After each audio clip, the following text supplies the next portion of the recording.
재미없는 책 지루한 고전 제가 다 끝내드리겠습니다. 독서 초보분과 책 권태기에 빠지신 분들을 위해 제가 호불호 제로 도서 7권 챙겼어요. 재미, 감동, 지식 어떤 기준으로 봐도 이견이 없을 것 같아요.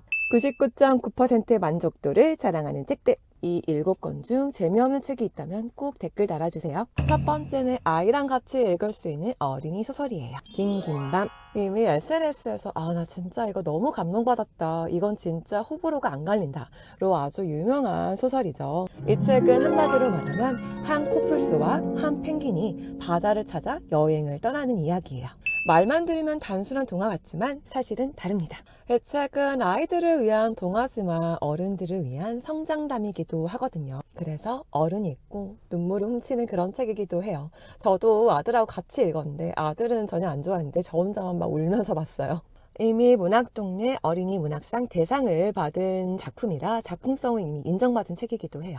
두 주인공 중 한 명인 코뿔소 노든. 이 코뿔소가 바로 우리 어른들의 이야기입니다. 코끼리 고아원에서 자라며 정체성의 혼란을 겪고 삶의 상실과 이별을 온몸으로 겪어낸 늙어가는 우리의 모습이 노든에게 담겨있죠. 그리고 이름 없는 아기 펭귄. 이 펭귄은 작은 알에서 태어나 전쟁을 피해 바다로 찾아 나서게 돼요. 그래서 긴밤은 말해요. 삶이 혼자 걷는 것처럼 보여도 우리는 누군가와 함께 늘 같이 걸어왔다고 말이죠. 그리고 언젠가는 우리도 누군가를 바다로 데려가주는 그런 존재가 되어야 한다고 말이죠. 제가 좋았던 대목 하나 읽어드릴게요. 나는 알지 못했다. 머리부터 발끝까지 모든 것이 다른 우리가 서로밖에 없다는 것이 얼마나 대단한 일인지 그때는 몰랐었다.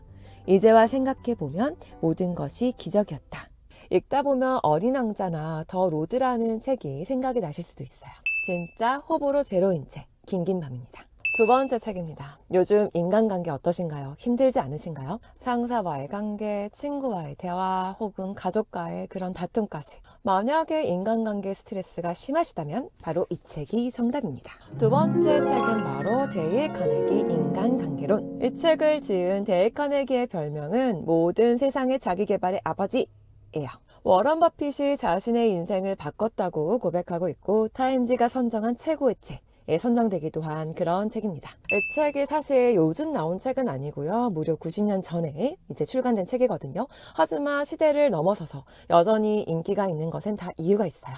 이 책은 극도로 실용적인 인간 사용 설명서라고 볼 수 있습니다. 사람의 마음을 사로잡고 또 원하는 것을 얻어내는 그 기술.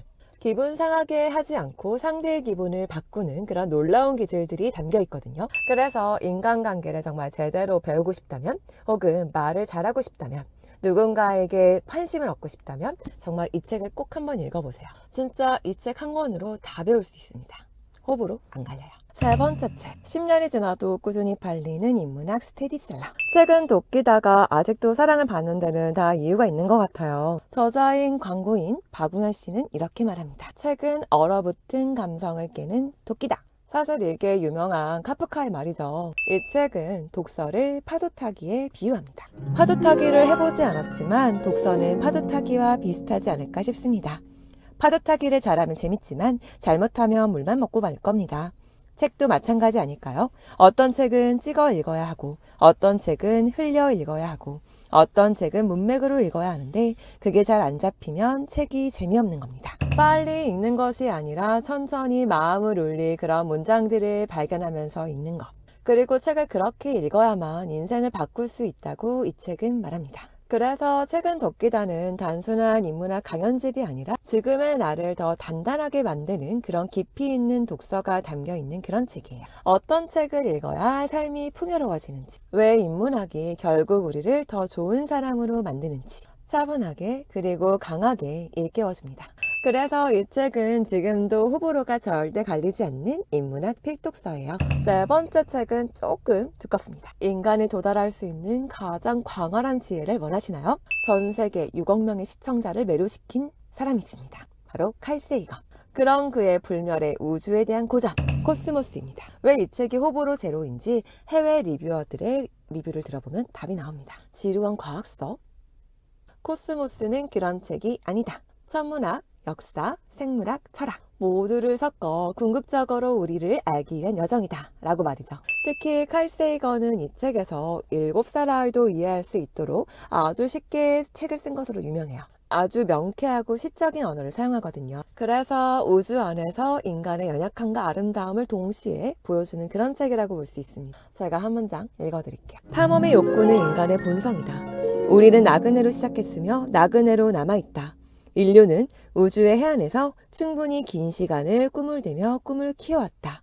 이제야 비로소 별들을 향해 돛을 올릴 준비가 끝난 셈이다. 내용이 좀 방대하긴 해요. 두껍잖아요. 하지만 칼 세이건이 워낙 문장을 잘 쓰기 때문에 아주 술술술술 익히는 그런 책입니다. 별이 총총총 박혀있는 밤하늘을 바라보며 혹은 외계 어딘가에 있을 그런 문명을 생각하며 읽기 좋은 책입니다. 5번째 책은 조금 가벼운 에세이예요. 혹시 러닝 좋아하시나요? 요즘 정말 러닝이 열풍이죠. 사실 저만 안 달리는 것 같아요. 그래서 저도 나도 한번 달려볼까 하고 생각을 하게 만드는 요즘 시대, 그런 시대 감각에 딱 맞는 책이 하나 있습니다. 바로 무라카미 하루키의 달리기를 말할 때 내가 하고 싶은 이야기. 사실 요즘 분위기 때문에 더더욱 호불호가 없는 그런 책이 된 것 같아요. 이 책에서 무라카미 하루키는 이렇게 말합니다. 달리기를 한다는 건 나라는 인간을 정직하게 쓰는 일이다. 그에게는 달리기가 단순한 운동이 아니라 삶의 방식이며 또 문학을 지탱하는 리듬이기도 하고 분노와 슬픔마저 내 안의 연료처럼 태워버리는 과정이었어요. 특히 하루키는 이런 말을 하거든요. 주어진 한계 속에서 조금씩 자신을 연소시키는 것. 그게 달리기의 본질이고 삶의 메타포다. 그래서 이 책은 운동을 좋아하지 않는 사람도 혹은 하루키를 좋아하지 않는 사람도 누구나 즐길 수 있는 그런 호불호가 없는 책입니다. 우리는 어디에서 왔는가? 혹은 우리는 누구인가? 가끔 이런 질문들이 궁금하지 않으세요? 이 질문 하나로 전 세계 2,800만 명을 매료시킨 바로 그 작가, 바로 유발 하라리입니다. 그의 대표작 사피엔스. 제가 사피엔스를 못 찾아가지고 후속작인 호모데우스를 들고 나왔습니다. 우리 시대의 신고전으로 이제 불리고 있는 그런 책입니다. 혹시 두꺼워서 망설이시나요? 걱정하지 마세요. 금방 읽으실 수 있습니다. 정말 호불호가 안 갈리거든요. 그리고 그 두꺼움을 충분히 감내할 가치가 있는 그런 책이에요.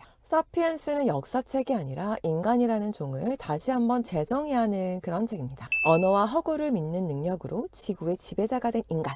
그리고 농업이 가져온 번영과 불행, 과학혁명이 열어버린 인간의 신적인 능력까지. 특히 하라리는 요즘 같은 AI 시대를 이 책에서 예측하고 있기도 하거든요. AI 시대에 우리는 이제 더 빨리 선택해야 한다. 기술이 우리를 천국으로 데려갈지 지옥으로 데려갈지. 그래서 지금 꼭 읽으셔야 됩니다. 우리가 어떤 존재인지 모르면 우리가 어떤 미래를 선택할지 알 수가 없으니까요. 인류의 역사, 기술의 미래, 그리고 나 자신의 정체성까지 한 번에 흔들어버리는 책. 사피엔스 꼭 한번 읽어보시고요. 호모데우스도 같이 읽으시면 정말 좋아요. 저는 개인적으로 호모데우스가 더 재밌었거든요. 꼭 같이 만나보세요. 자, 이제 마지막은 조금 가볍고 귀여운 책으로 마무리를 한번 해볼까요? 바로 빨간머리 앤. 전 세계 5천만 부 이상 팔렸고 30개국이 넘는 언어로 번역된 소설.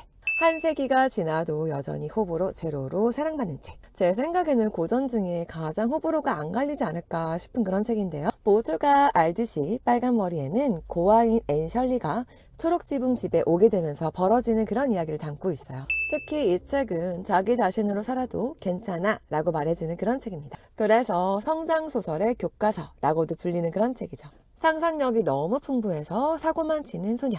늘 주변에 민폐를 끼치는 것 같던 그런 아이가 점점 자신을 사랑하게 되고 나답게 산다는 것의 의미를 찾아가는 과정. 특히 저는 앤 셜리가 가지고 있는 그런 긍정적인 마음이 참 좋더라고요. 그래서 이 책은 아이들을 위한 동화인 것뿐만이 아니라 어른을 위한 그런 힐링책이 되기도 해요. 그러니까 세대 간에도 호불호가 없는 책인 거죠. 빨간머리 앤이 지어진 캐나다는 물론 한국과 일본 독자들도 좋아하는 바로 이 책. 국경을 넘어 사랑받는 책이기 때문에 정말 호불호가 안 갈립니다. 제가 가장 좋아하는 대목 중 하나를 읽어드릴게요.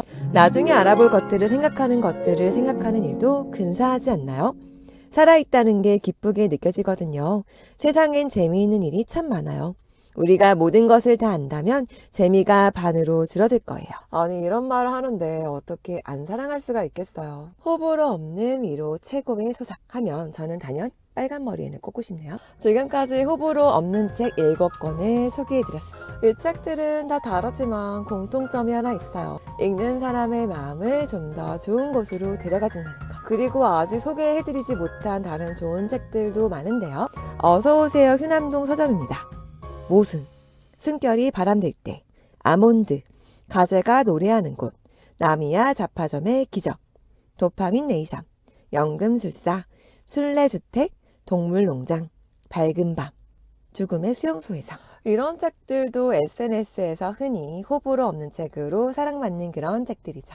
결국 좋은 책들은 우리의 마음을 넓히고 우리를 좀 더 좋은 사람이 되도록 데려가줍니다. 그럼 다음 영상에는 겨울에 꼭 읽어야 할 필독서 베스트를 알려드릴게요. 감기 걸리지 마시고 즐거운 독서 되세요.